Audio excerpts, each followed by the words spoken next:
when new leads come, here's the things to expect. And it's not weird. It's normal. It's healthy. I think that will just, otherwise people are asking questions. What's going on? Why did this person leave? How come this person's not coming anymore?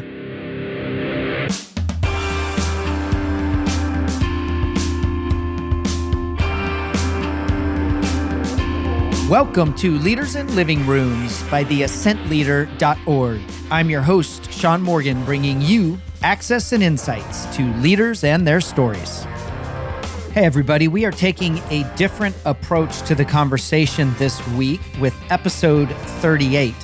What we're doing here is a little bit different. We've spent our episodes up until this point focused on a guest, and then we take this conversation and find the salient parts to dive deeper to serve you in leadership learning and conversation. What we're going to do this week is focus on a topic and bring in multiple guests. In fact, we're going to do this over at least 2 episodes, maybe 3.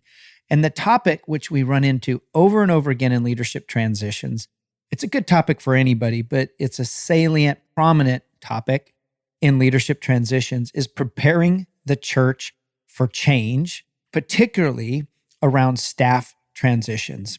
And this is so critical. It makes a lot of sense when you think about it on the surface. But as it turns out, in the business world, they do a better job of absorbing and anticipating these types of changes when it comes to leadership changes. In the church, there is an unstated narrative, I think, that people believe the staff, the org chart, and many things shouldn't change, and that's part of how we measure engaged success in a leadership transition. And I want to counteract that and say that healthy changes in staff and org chart and team, even realignment of budget, are a normal part of good church transitions. And it's how God uses a new leader to bring about different strengths in the ministry moving forward. It doesn't mean that anything in the past is bad. It just means it's different. And we have to recognize that and get better at absorbing that. We need to lead people better through these changes and pastor them through changes. So in today's episode, I'm introducing you to a new personality, and that is John Fanous, who pastors University Covenant Church in Davis, California. It's actually my hometown and my home church. And John and I get together regularly and talk about leadership. And I usually like to take those times, it's a lunch or a coffee, and let John set the agenda where I can just be there for him, be an encouragement to him. And recently this topic came up and we said, hey, let's do an episode that's focused on this topic. And I said, I think it sounds great. Why don't you introduce it? So we'll dive into this topic today with Pastor John Fanous, who will talk about why it's so important for him, his leadership circle at the church. And then we'll bring in Pastor Dave Stone. If you haven't listened to Dave's episode in our 2020 list of episodes, I'd encourage you to go back and get it. Dave is an iconic leader, has been through one of the largest megachurch transitions in the history of America, which is Southeast Christian Church in Louisville, Kentucky. He followed the founding pastor, Bob Russell. I think this is probably not 100% accurate, but I think the church was around 19,000 and grew in 13 years under Dave's leadership to a little under 30,000, maybe 27, 28, 29,000. So a significant, iconic church transition for churches of that size. And Dave has now had a 2-year plus transition to Kyle Idleman. And as I've gotten to know Dave over the last few years, I am just struck by how warm and tenderhearted he is. He's an exceptional leader and pastor. And that'll really come through in the interview. So he was somebody who I really wanted to bring into this conversation. And a new personality to close out this episode is Pastor Ricky Jenkins. And some of you guys know who he is. He's out there doing some great things with his cousin Albert Tate and in other areas, but he pastors Southwest Church. I know we got Southeast in Louisville, Kentucky. Southwest Church is in the Palm Desert area of Southern California. And Ricky has done a marvelous job of pastoring a church, a hurting church, a broken church after a pastoral moral failure, and has just done an exceptional job. And he's been a part of some of the cohorts that I've been leading. And I've been able to walk alongside Ricky as he has done some transitions leadership with Southwest Church. So Ricky brings some great insight. Then what we'll do is we'll pause. That's really part 1 of this topic. And then we'll dive into an episode 2 weeks later, which is our normal rhythm. And we'll have Pastor Jeff Brody, who is at Connexus Church in Ontario, Canada. He was there on staff with Carey Nieuwhof and is now the lead pastor following Carey Nieuwhof. So a great transition to gain some insight there. And then lastly, Pastor Judd Wilhite, who you know with episode 1, Pastor Judd Wilhite at Central Church in Las Vegas. So before we move on, I want to just pause and say thank you to our sponsor on this episode, CDF Capital, cdfcapital.org. As you consider the financial needs of your church on a lending or investment, I can recommend nobody with a bigger heart, nobody who cares more about the local church in America than CDF Capital. Please check them out, cdfcapital.org. And before we go any further, I want to thank you, our listeners, and ask that if you care about this podcast, please like, subscribe, let your friends know about it. The insight you're learning, that keeps us moving forward. It brings in sponsors and allows us to cover the cost of our episodes and to serve you better. So here we go, episode 38. Okay, everybody, welcome to the podcast this week. We're switching gears a little bit. We've done a lot of talk where we focus on a leader and really navigate their story and then pull out important parts of their leadership. And a couple of weeks ago, my pastor, John Fanous, here in Davis, California, we had lunch and we were talking about some different things. And the idea of focusing on a topic and bringing in both John's point of view on why it was important to him and some insights on what works and doesn't work from both John and a handful of other leaders, mostly that you're all familiar with, was something that I wanted to pursue. So this episode, the topic is what we often run into in transitions is that the structure, like the team and the org chart, how it's designed, and even some of the people that make up the team and how they work together may have been great under a prior season of leadership with a different emphasis on mission, vision, and values. And with a leadership change, there becomes different set of eyes looking at things. And so as we tweak things, we often go, hey, our org chart needs to change. And sometimes that's structural changes where people need to move around. And sometimes there's just people who were great for a season and what they brought, but there's changes that come along where we need a different type of talent on the team in a different way. So that's really the topic we're going to uncover. And John, you're a great transitions leader. You've been here at this church for how many years? University Covenant? 5 years now. Yep. 5 years. Yep. And it's been an interesting journey. Obviously, there's a lot of unique things in every church and every church transition. But tell us a little bit about why this topic is important, why it came up in our conversation, and the idea of a podcast was attractive. Yeah, thanks, Sean. Hey, and I can vouch as Sean's pastor. He does go to church. So in case you guys were wondering. Thank you. Yeah, so I think why this topic is so important to me is after I came on the last 5 years, there's been a number of transitions.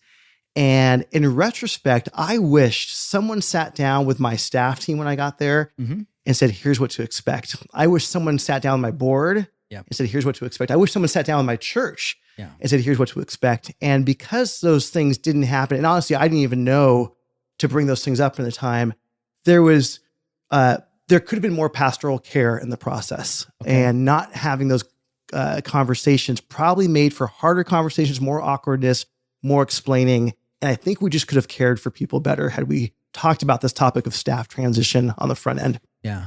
So what types of things, obviously you don't do that week one. So what types of things come to mind that you would advise other churches in transitions? And we have a number of elders, lead pastors that are on their way out, lead pastors on their way in, and even staff teams that listen to this.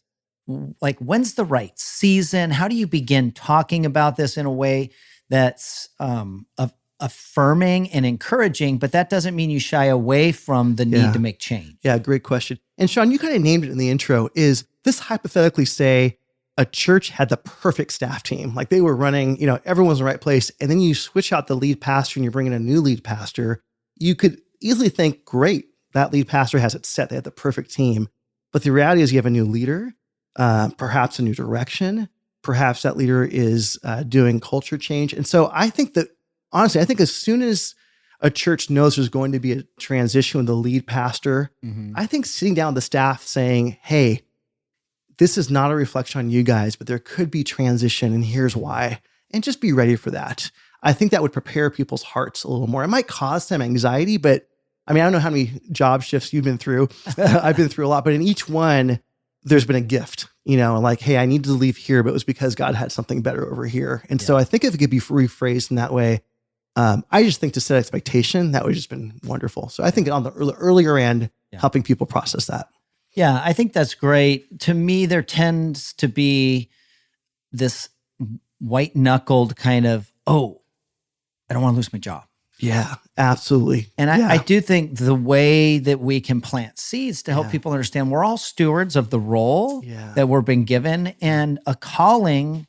We might have a lifetime calling to ministry, but your calling to a particular role or even a particular church can change throughout that. Yeah. And not everybody even has a lifetime calling into ministry. Sometimes that's a season. So I do feel like going toward that open-handed stewardship mindedness that look, nobody's job is on the line. We're not coming in here painting targets on people. Right. But we do need to realize that as we chart this course going forward, changes are often necessary to run that race well. And that's a different race than we've been running for a decade or two. Exactly. And pastorally, what we can say is you as a staff member, when this lead pastor comes in, you're going to want to discern with God.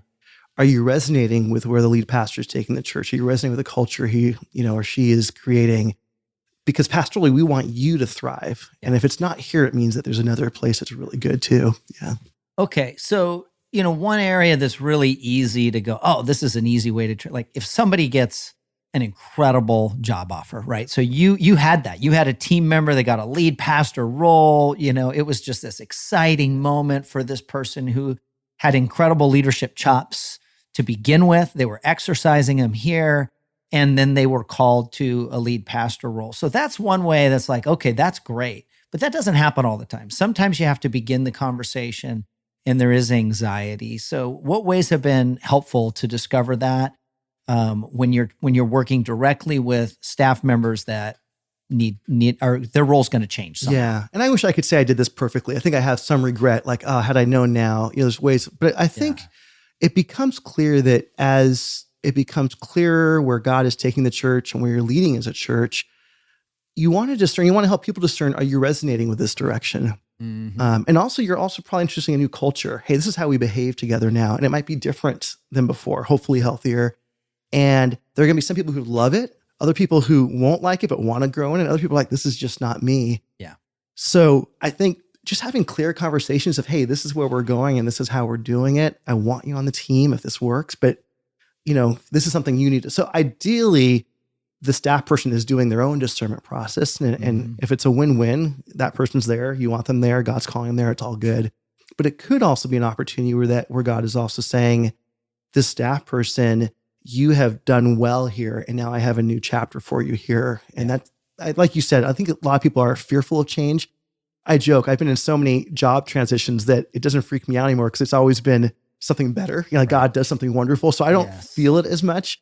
But I know that some people have not felt that. And so if you have someone there who's been there 20 plus years, that's a scary thought. It is scary. I stepped into an executive pastor role, my first role in ministry, and we had to transition some people out that were in roles. And there was a fear factor with those conversations. But what helps me talk about this with churches and plant the seeds for how to do it well with churches now is I look back and see that those transitions blessed people, even as they stepped into the unknown, which sometimes happens, right? Right. And when they come back and thank you, maybe not right in the moment, but a year or two later when they're thriving, I think that's rewarding. Yeah. I wonder too, also, if we could help existing staff have coaches on the side to help them process that, where they're not processing with their lead, who's also their supervisor, but they have a safer place to say, this is what the lead's doing. This is me. What do I do? I think those kind of coaches on the side could be very helpful. Yeah, I know churches that as they begin to struggle to see the person thriving in their existing role, and it may be that the role's not the right role anymore, or the person's not the right role, or both. Right. Sometimes even in the business sector, I think people see, hey, we're eliminating this role and we don't have another role for you. So I think that can happen. But one of the things that I think I've seen churches do as a best practice is begin to help the person explore their strengths, going through a life planning process or some other things that can help identify, hey, here's where you really exceed what anybody else's abilities are in certain areas. And that's what makes a good team, right? A point guard isn't your number one rebounder, but they're typically a better ball handler or outside shooter. And those metaphors kind of are true and hold true as we talk about the church as well. Absolutely. And the whole thing of, it's not so that you're not right for the job, but the job has changed, so it may not be right for you. That's a helpful thing. Like, this isn't a personal thing anymore. You're incredibly gifted. God has done and will do more work. There's some things changing that you don't have a say in. But so you're trying to figure out, what do I do in that context? Okay. So here's the question I want to focus on before we close out is, there are churches who never say what success looks like in transition. But the church culture, and in particular, so I want to talk about the church culture and the elders. Elders, board of directors, those types of overseers. They never say what success looks like in transition. But what is unsaid is keeping our staff, keeping everybody who's in the church now attending should still be attending 2 years from now. And so obviously we don't want to talk about the attendance side of things. That's not the topic of this podcast, but how do pastors lead up when it comes to, which has to happen a lot when you're working with their board, because these are great people, men and women leading in successfully in for-profit and non-for-profit places all around, but they often don't know a ton about the dynamics of the local church. They've often not been on staff or leadership in the local church. So leading up, how do you help them understand that a success metric is not keeping the people who were here before the transition gainfully employed? I would say two things. One is, now we're part of a denomination. I think if you are part of a denomination and you have some type of coach who can come in with the board and say, here's what to expect, it'll just normalize those transitions. People aren't going to freak out as much. Hey, we were told. Or if you're not, some outside person coming into a board or a church saying, hey, when new leads come, here's the things to expect. And it's not weird. It's normal. It's healthy. I think that'll just, otherwise people are asking questions. What's going on? Why did this person leave? How come this person's not coming anymore? And to realize, actually, those are all part of a healthy process of refining and pruning and new people coming in and so on. But if it's not named ahead of time, it feels really awkward. So I think someone from the outside, now that I know what I know, let's say I were called to a new church, I would have those conversations right up with the board. Say, hey, I want you to know, if I'm coming in, here's what to expect. You can choose if you want that or not. I didn't know back then, but just upfront communication of here's what to expect, I think it's the whole no surprises. Okay, we knew this was coming. Yes. And here it comes. That would just be a gift. That's such a good thing. A friend, an advisor of mine used to talk about the unwritten contract you have with somebody, right? Which ultimately, when relationships start to break down, is you have an expectation of somebody that they probably don't know about, right? Sometimes they might know about it and they just can't meet it. But most of the time, they just don't know about it. And so we can't expect them to meet our expectations. So those conversations around, hey, if you want these types of things identified as areas of progress in the church, I also have to be empowered with enough control over the budget to finance those changes and enough control over the staff leadership to get the right person and the right amount of horsepower behind leading in that area and making those changes. And I think those things come in hand. And oftentimes the leader assumes, if you want me to make progress in these areas, I have to have the freedom to make the changes. Right. But then when the changes come, everybody's like, whoa. This doesn't feel right. Just a quick funny story. One of the staff who I love dearly, his prayer before I came was, we just need a pastor who has the gift of leadership. We just haven't had that in ages. And so after I started leading for a while, he's like, I'm not sure if I should have prayed that. Be careful what you ask for. You might just get it. Yeah. So let's say you're talking to, we got about 1 or 2 minutes left. So now you're talking to a staff team who's getting ready to go through a transition. The outgoing lead pastor has announced they're leaving, retiring, whatever. Maybe the new person's been identified, maybe not. Maybe they're starting a process. Like I think recently Rick Warren announced that they're going to begin their search. So what are the types of things that somebody who hasn't been through a transition, what are the types of things you would say, hey, here's a couple nuggets just to keep in the back of your head and your heart as you begin. This is not, you're not going to learn it all in one day and just be ready to go for the transition. Yeah. You're going to mature through this if you let God work through it. What are those nuggets that you would offer, just one or two insights to staff who this is not only their church and their church family, but they're also on a staff team? Yes, that's a great way. I mean, and I think you've mentioned this in other podcasts, that when you're on staff, you need to think of yourself as a team member, not a family member. When you're with your church, you're a family member.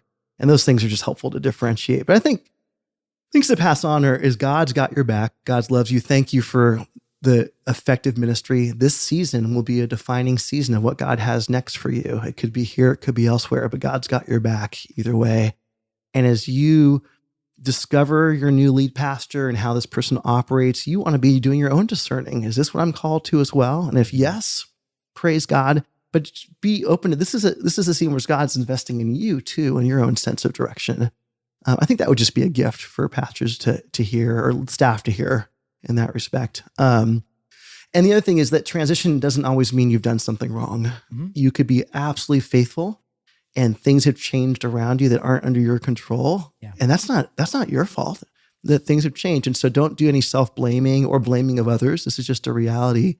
And often a closed door here means an open door somewhere else where God has better things for you. And I've seen that over and over again. Yeah. So good. Yeah. So good.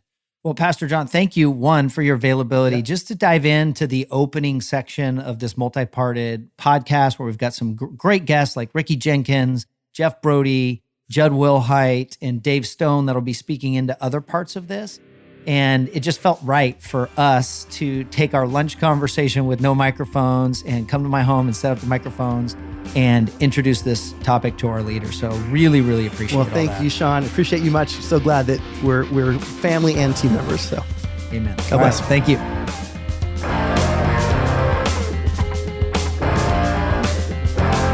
Hey, listeners, we are so grateful to have Dave Stone on the podcast with us. Dave's episode, if you have not listened to that, in 2020 was one of our top listened to, top commented on episodes. So I encourage you to go back and listen to that one. Dave's story and what he talked about in that episode was remarkable.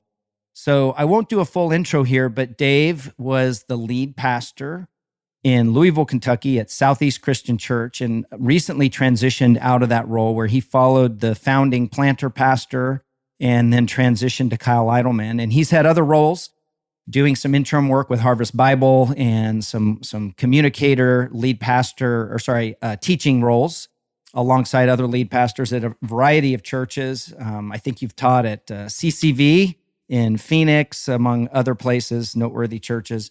So Dave does communicator coaching with us at the Ascent. So he'll have a cohort opening up in November of 2021. If you're interested, we'd love to have you sign up and apply.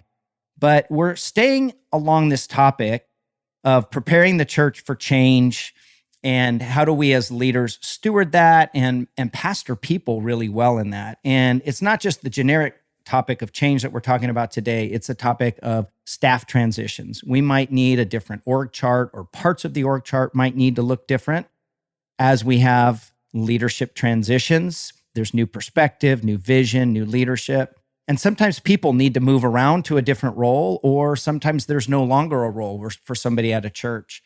And we don't want to shy away from those. We're not painting a target on people. We're just facing the reality of how the team needs to look to accomplish the mission moving forward. And Dave's done this well and is well respected as a leader and a pastor. So Dave, we would just love to dive into any insight you have along those lines. Well, thank you.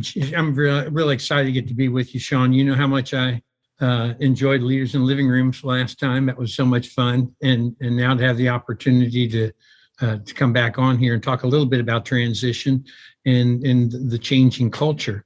My situation, I did follow Bob Russell, who had been there for 40 years. I had worked 17 years with him. And then after leading for 13 and a half years, I passed things on to Kyle Idleman. And I look back at those experiences And one of the things I walk away with from that is it's impossible to change an existing culture with the same existing leaders. And the Wow. best leaders build on the foundation of the past while leading the church in a new direction for a new day. So as I was giving some thought to this, you begin to think about how that new person has to put their own team together. Sometimes that is a different team. Sometimes it's the same team. I remember before Bob Russell left, he and I were having a meeting one time, and he said to me, he said, you won't really feel like you're the senior leader until you have fired someone or transitioned someone off of the leadership team. And I thought, oh, I don't know about that. But there was a lot of truth to that. And you are assembling and putting your own team together.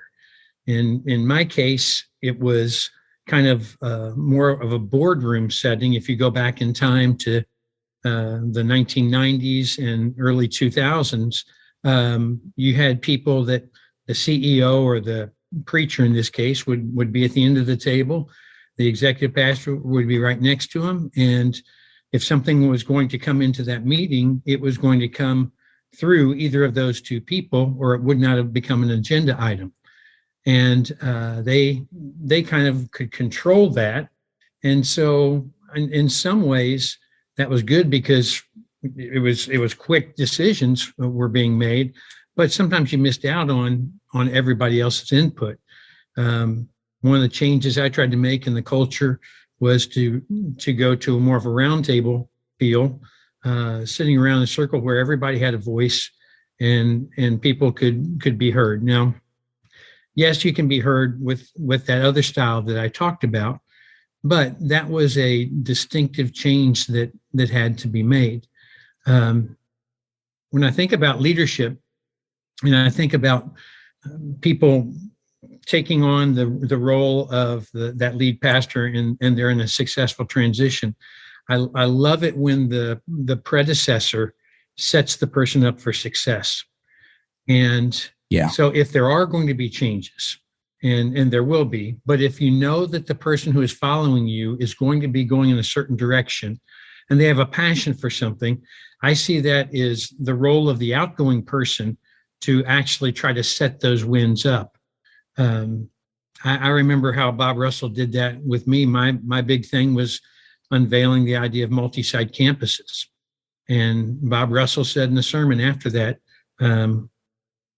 I agree with every single part of it. He had a catchy way to say it, something like, I don't agree with part of what Dave Stone's vision is for the future. I agree with all of it, something like that. And everybody gasped on the first part, and then it was like, oh, good.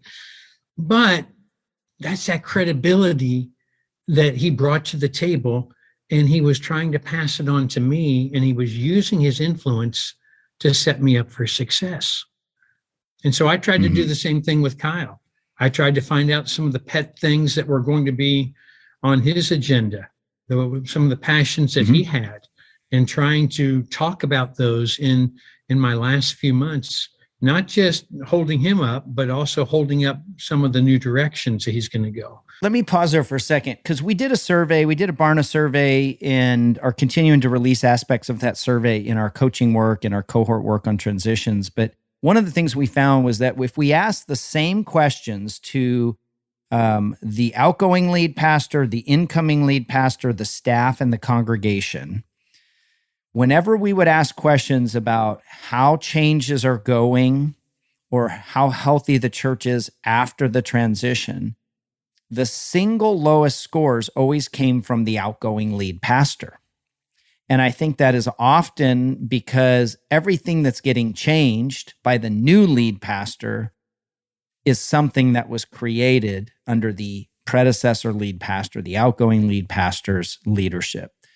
And it can be easy to take that personally. So it is no small statement what Bob did to say, I agree with all of this. And it's no small statement for you to look at the things that are on Kyle's agenda for change and to selflessly get behind that. What does it take to selflessly get behind somebody else's leadership when they are unwinding things that were created under your leadership? Well, you have to realize that you're there for Jesus Christ and not for yourself. And the longer you're in ministry in that lead pastor position, the tougher it becomes to release that and to let that go. Bob Russell did such a great job of sharing things with me and of giving me opportunities through the process, and not little opportunities, but big, significant ones, to have a big part in capital campaigns, to share Easter or to preach Easter by myself, and the same with Christmas Eve, just crazy things that most people wouldn't do. And so it became very easy for me to do that for Kyle because someone had done it for me. So in my case, it was easier. For the person who is going through the first transition and you're the outgoing person, I have to say, what do you want your legacy to be? Do you want your legacy to be that, you know what, that church went downhill when I left? I mean, they couldn't hold the numbers that I brought in. Or do you want it to have a firm foundation and to grow from there? And if you're trying to build the kingdom of God, it's an easy answer. If you're trying to build your own empire, then it's not going to be a healthy transition. Wow. Because you're trying to protect and look out for yourself, and you're still trying to save face. You're trying to talk about your accomplishments rather than set the next person up for success. But I'd rather be a part of something that's healthy. When we're recording this right now, I've been watching the Olympics at night, and I don't know anything about gymnastics. I don't know anything about swimming. I know very little about track and field, but from watching it for a few nights, I feel like I'm an expert, but the transitions, the win is in the transitions. You see it in the relay races, in the medleys, in the track and field. It all comes back to the baton. And the team that picks up the most momentum is the one where the person is going the fastest when the handoff takes place. And if both guys are moving at a pretty good pace and they don't come to a standstill, then they advance more quickly and they have a better chance of succeeding. There was a swim race the other day, a medley where the United States won because as the tag came to the wall, the guy who took off, his feet left the springboard to dive in 0.04 seconds after it had been tagged. So that tells you he was anticipating. And the second place team lost by the margin of difference between the transition of 0.21 of a second. And so the takeaway for us in that is, how can you keep the momentum going, and how can you derive great pleasure and joy and fulfillment from helping to set that person up? And so, in my case, I got to start meeting with the lead team before Bob Russell left, and I did that for about 9 months and leading that team.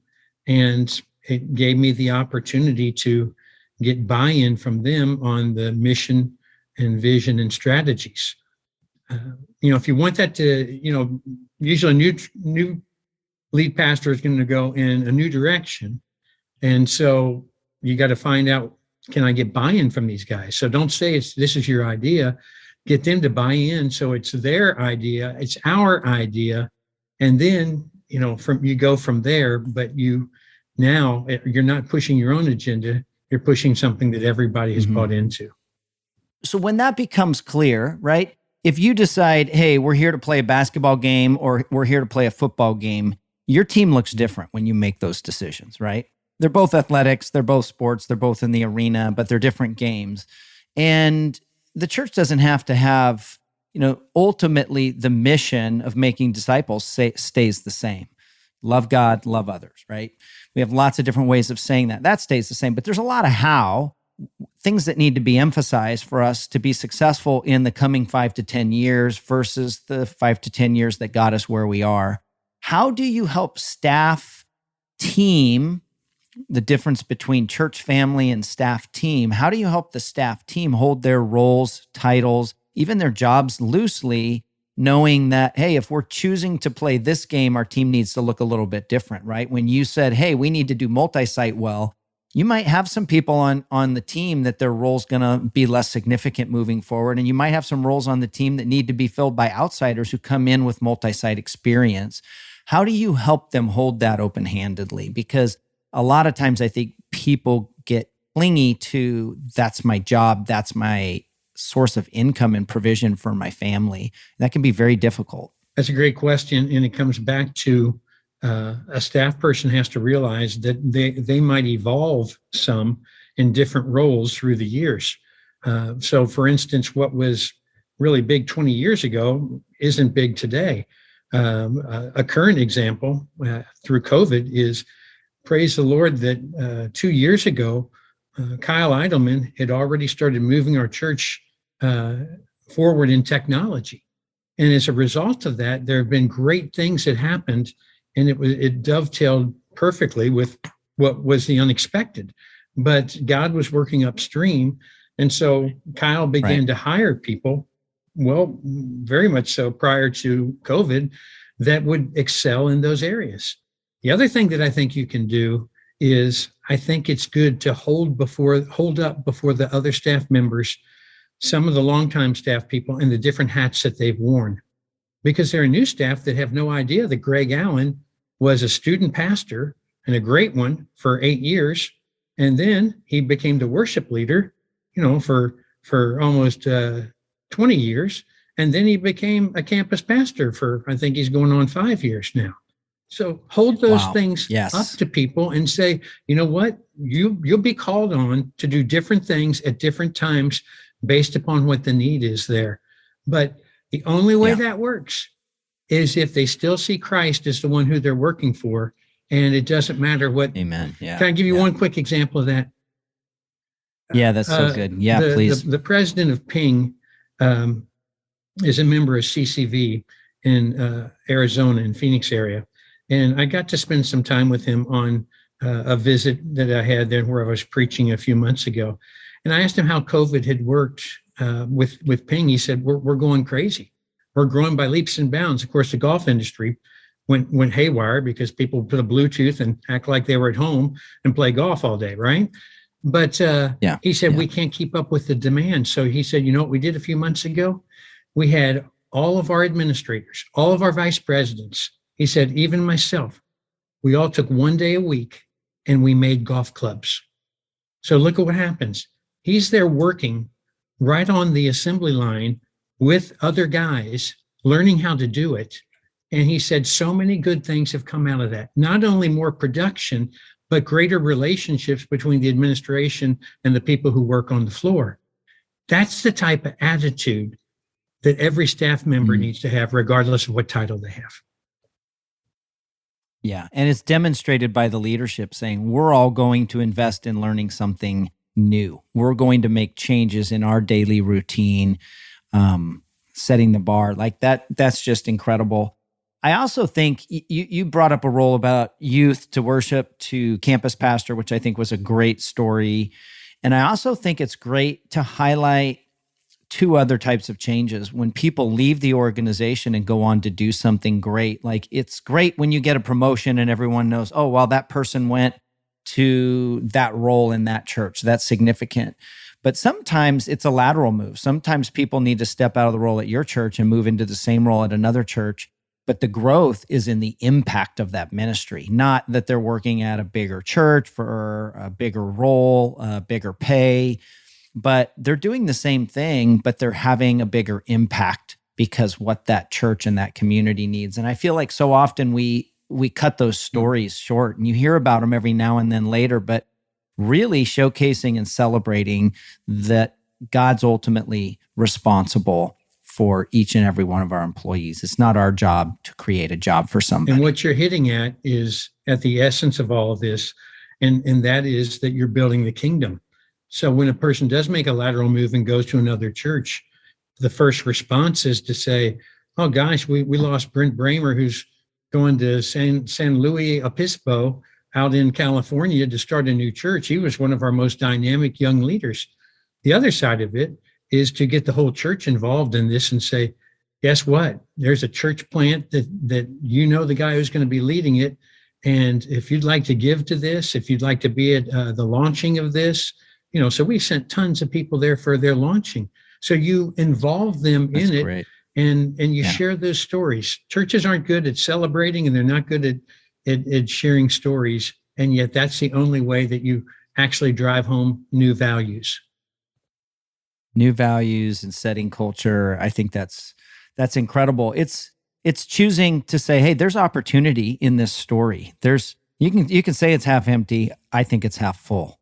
And the way that you describe the church getting behind a West Coast church plant out in a very impactful, Cal Poly is a hugely impactful university. If you've got a great ministry in San Luis Obispo, you are impacting the world because those graduates go all over the place, right? You're on the river flow that is filling up the ocean. So, Dave, thank you so much. Anything else? Any other insight that we touched on that's worth another minute or two? There's one thought that just popped in my head a few minutes ago, and that is that if you are the outgoing person, there is nothing greater than to get a phone call from the person who replaced you or your successor to run something past you or to get your buy-in on something.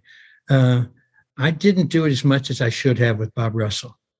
I did it some, but I should have done it more. Mm-hmm. And in my own mind, I justified it by saying, well, I know exactly what he's going to say. I know I worked next to him for 17 years, as close as can be. But now being on the other end of it, I can't tell you how good it is when, Kyle calls me up and says, hey, here's some big news that we're going to be announcing, or I wanted you to be the first to hear. Guess what? We're going to start a new campus at the place where Southeast was birthed, at their church, different things like that, where they get your opinion or they tell you some insider information. And that's a great way for a person who is a successor to continue to honor the person who's the outgoing person. Love it. Great advice. Great adding and being more intentional around the culture of honor and just building the relationship. When that relationship has a trueness to it and a synergy to it, you could see it would be a lot easier for the predecessor lead pastor to stand up and say, I don't just agree with part of it, I agree with all of it. I'm behind it, and mean it, and mean that statement at the core. So everybody, we'll sign off with Dave Stone and transition to a couple more points of interest with Ricky Jenkins. But Dave, we are honored to have you here. Second-time guest on the podcast. Thanks so much. Thank you. Keep up the great work, Sean.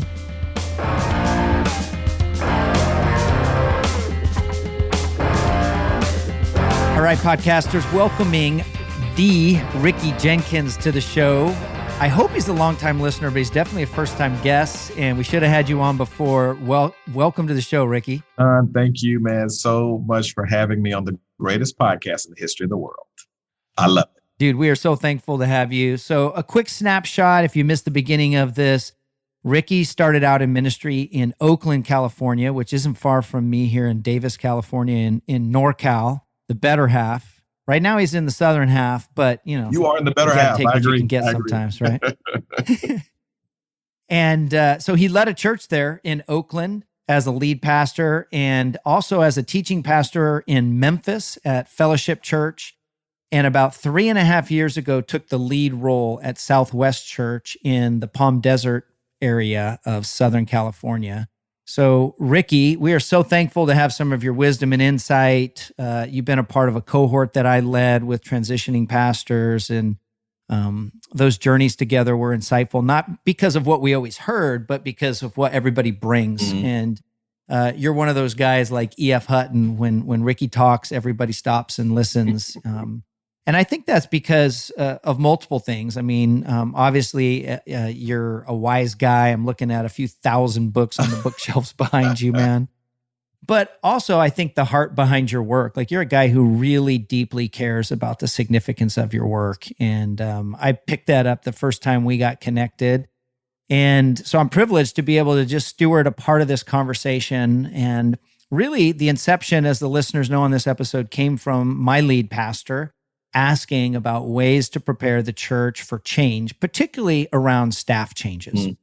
And with new leader and new vision comes the new structure required to support the team to execute that vision well.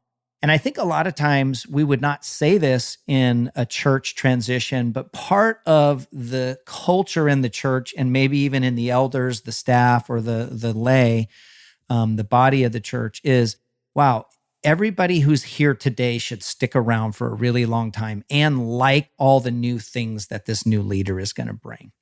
And as leaders, we can chuckle because we just know that never happens. So if that is sort of the undertone, the unstated undertone, and you're a new leader, for you coming into an entirely new church, but an entirely new community, new region, talk to us about the things that you started seeing in the church that needed change, and when you knew that you had to make some structure changes, maybe with the org chart. It could be moving people around, or you know that you need some outside talent. How do you begin to do those things and prepare the people of the church for those things, which often falls into the leadership category and often in the pastor category too? Yeah, man. I think you've really captured not only what leaders go through, but more so what leaders should go through in order to really acquiesce to what God's called them to do and be with respect to the mission that God wants them to bring to that community. And that was real for Southwest. And I think hindsight's 2020, right? So I have some sense of articulation as to what I did, because when I was in it, I was like, maybe I should do this. But I think, you can just remember seminary training, right? The pastoral leadership classes. And I can still hear my profs saying, don't do anything the first year, which is kind of like this standard reference. And so I remember having a posture. I came into Southwest knowing that she had some significant strengths, but also some significant challenges that were going to have to be unpacked. And it was going to take a certain kind of caliber of leadership around me to help, kind of iron out those wrinkles, so to speak. But man, what I learned in hindsight, looking back at it, and we can kind of get into some of the granular of those changes. What I learned is that the speed at which you tackle those sorts of shifts, transitions, and changes, the speed at which you tackle it needs to be commensurate with the, if you will, pertinent historical realities that church is dealing with. Translation, at Southwest, was a church that had significant kind of embattled history. Lots of senior pastors kind of wiped out by either moral failure, or at the end of the day, man, the church was going south instead of going north. And just, man, I inherited a staff that was awesome and talented, but wounded. And so I knew that, man, my year is probably going to be more like a year and a half or 2 years to really bring to bear significant kind of dynamic changes. And so I think that's the first thing you got to change it. You need to change it. You got to bring in your own people, but at a speed that church can handle so you can actually get it done. And I think that's a labor of love, which means shepherd first, lead later, right? And so that's kind of was a posture that I've really tried to embrace here. That's so good. I love that, and not surprised that you were great at it. What are the indicators for things you do now versus things you wait on, you pause on? Yeah. I think at the end of the day, there's some of us, Ray Johnson says that, what kind of leader are you? When you fall out of bed, which do you grab? A microphone, a steering wheel, or a keyboard, right? And so at the end of the day, I probably pick up a steering wheel, but I fall on a microphone. And so it's just communicating the gospel and translating vision through the preaching of the word is the broadest, most influential platform any leader has. And so I would encourage, especially new coming leaders, to pour yourself into your preaching. There are things you can do in preaching. There are visions that you can cast in preaching. There are ideas that you can simply dangle over the body and over your staff in preaching that you just can't do in a staff meeting just yet. You can't just do it in the elder board room just yet, but you can do it in the preaching of the gospel, especially, get this, if it's actually, in the gospel and founded on the word of God. And so I can look back now, man, and see year one as just saying, you know what, I don't think there's anything I could do to this staff right now for these first several months, but love them and become a friend. And behind the scenes, I was doing a lot of lunches, a lot of coffees, a lot of getting to know yous. But from the pulpit, man, thus saith the Lord, we're gospel-centered, multi-ethnic, intergenerational church. We love discipleship.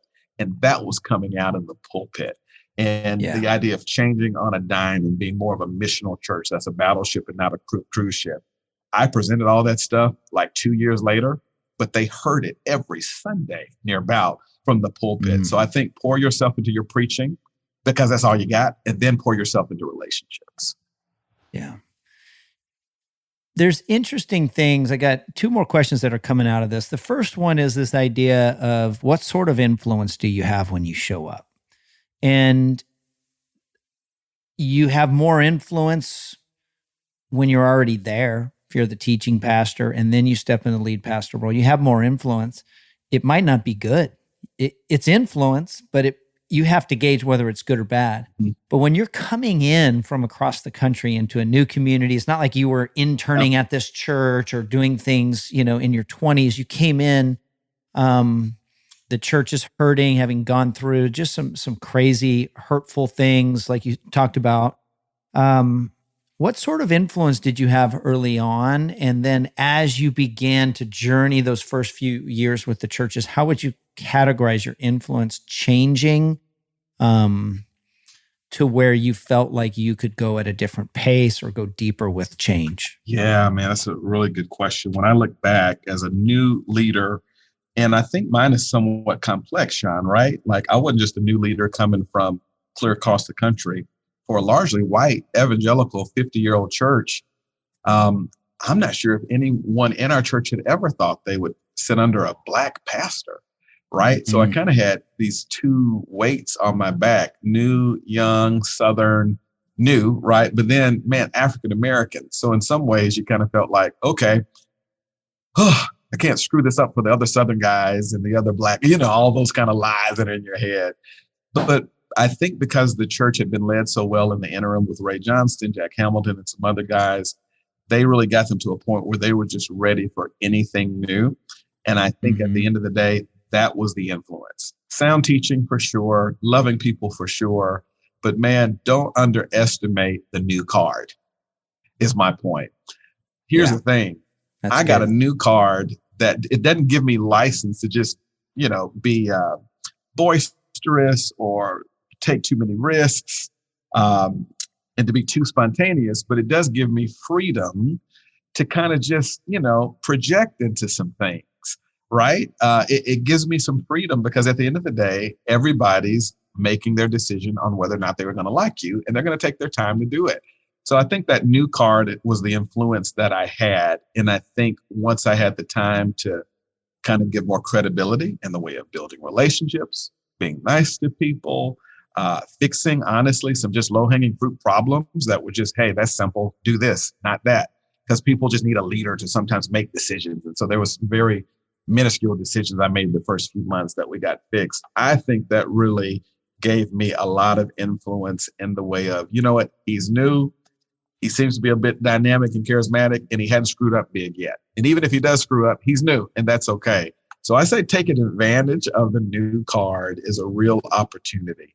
And I think things began to shift for me in the way of challenges, right? And so at our church, unfortunately, we had an affair that went down with some of our people, very kind of high profile thing.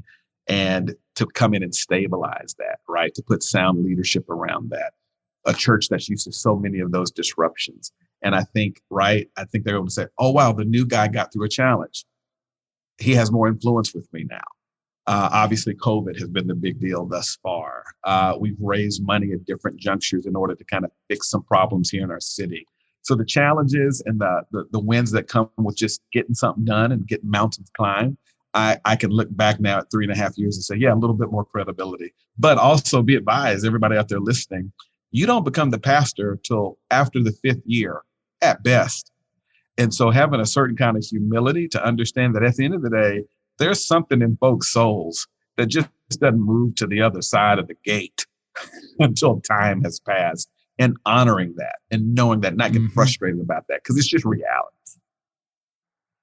I love that. I agree with that wholeheartedly. I think that 5-year point, it's winning the heads and the hearts. And you talk about that leadership intuition that helps you understand that early on. Like, yeah, I've got the new guy card that I can play, but I also am going to be careful in how they do that. I'm not going to be cavalier in that. And then sensing with wins and credibility that you're taking ground. Mhm. For somebody who isn't as gifted from an intuitive standpoint of that, how else can they ascertain how that's going in terms of developing the credibility that comes with being the pastor, being the leader of the church versus being able to play the new guy card? Is that something they should rely on elders or other staff, their spouse or friends in the church? Like, what are the good sources that you've been able to get that kind of feedback from about, here's the word on the street?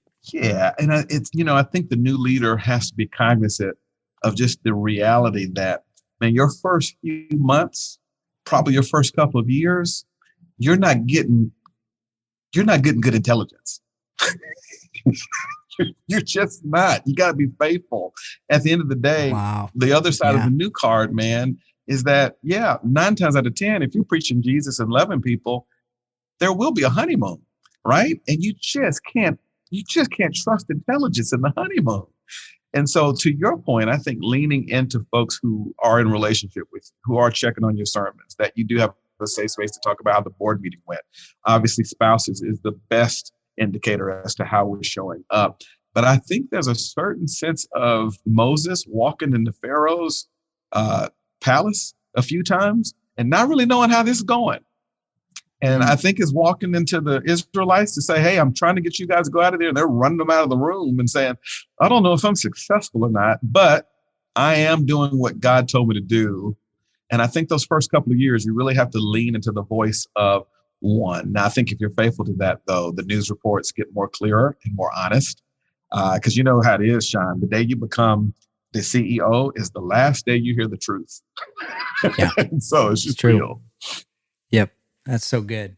We could do a whole episode on that. Is just the further you are toward the top of any organization, the least accurate the information you have is. Absolutely. And so how, a lot of people, I have an open door policy. And I'm a firm believer that means absolutely nothing. Yeah. Like open door is a passive comment where it pushes the responsibility on other people to walk through. You've got to, as a leader, create the pathways. And there's some good stories out there. So we will definitely go back and do an episode on that. Let me ask you a question. You and I have had the privilege of running with a lot of great leaders who are new leaders in great ministries, right? Yeah. They've taken the baton pass from a predecessor of noteworthy ministries around the world, around the country, around the regions that they're in. And have you seen anybody else lead in a way in this kind of way of like preparing the church for change, leading through change, that you just thought, oh, wow, that guy knocked it out of the park, right? I mean, there's a lot of sharp leaders out there, and none of them are perfect. But have you seen any of that where you go, wow, somebody led really well with making those staff changes or making that transition with the church that you just were like, it's worth commenting on? Well, some of these guys would say they're still in it. And I think some of them are kind of on big mega levels. Others are kind of on smaller church levels. And a lot of your listeners would be familiar with Mariners Church in Orange County. Mm-hmm. And I got a friend, Eric Geiger, who took the baton from Pastor Kenton Bishore, who's a longtime mentor. And I'm watching him basically take one of the great churches on earth. Yeah. Like, what can you do with Mariners other than screw it up? Like, what can you add to this great history, this great evangelical footprint of the gospel? And I'm just watching this guy who, Eric was with Lifeway forever, PhD in leadership. And I'm just watching him hold tightly to the 40,000 foot mission, vision of Mariners, yet his ground war is Eric Geiger, right? Like, he's just unapologetically and boldly being who God has authentically knit and wired him to be, as he makes now changes with staffing and changes with local leadership and, addendums to board leadership and the personalities around him. So I'm really watching him and encouraged by him. There's a guy up in Northern California in your area. You probably know Jonathan Hanson from Hills Church. And I just feel like Jonathan is a guy who is, again, unapologetically, authentically being who he is, but bringing in his people. But man, with the credibility from the standpoint that he has loved that staff, loved that team, loved that city. Oh my gosh, it's so consistently well. And so there's a guy with 15,000 members, and Eric, and I don't know, maybe Jonathan Singh, I don't know, 3,000 or 4,000, something like that. Yet the same fruit, right? Kind of honoring the history, honoring the vision and mission of what they inherited, but kind of sprinkling in their own secret sauce in a way that is firm and fast, but also real gracious. So man, I just love what I see those guys do. I'm stealing from them. They may not even know it.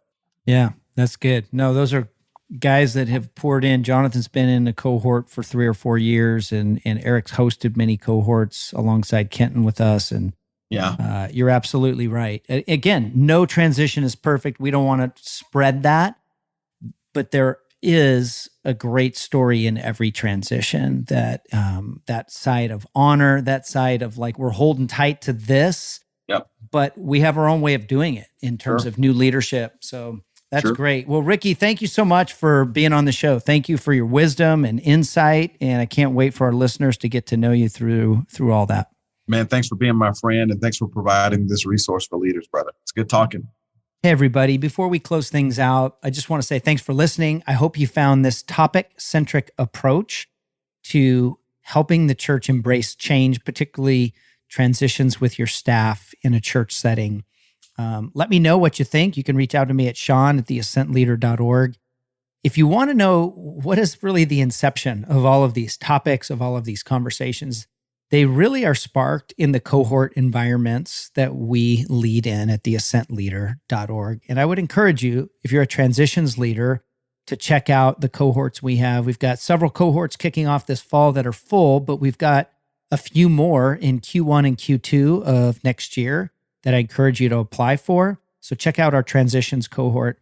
And lastly, if you're an outgoing lead pastor, somebody who's looking at transitioning out of ministry, likely retiring in the next few years, I would encourage you and your spouse to consider jumping on board our couples cohort this November 2021 with Kenton and Lori Beshore. This is a 4-day gathering that we put together, and you get to journey through about a decade of transition planning and transition work that Kenton and Lori did at Mariners Church, which, as you heard when we talked about this with Ricky Jenkins, he brought up Kenton and Eric Geiger, his successor at Mariners Church. So you'll gain a ton of wisdom and insight. Kenton and Lori are also on this podcast as guests back in early 2020. I'd encourage you to catch those episodes. We have 3 spots open. That's all we have open for those. 3 spots open for the couples cohort in November 2021. I would encourage you to apply. I guarantee that it will be worth its weight in gold in terms of your time and your resources. Thanks for listening.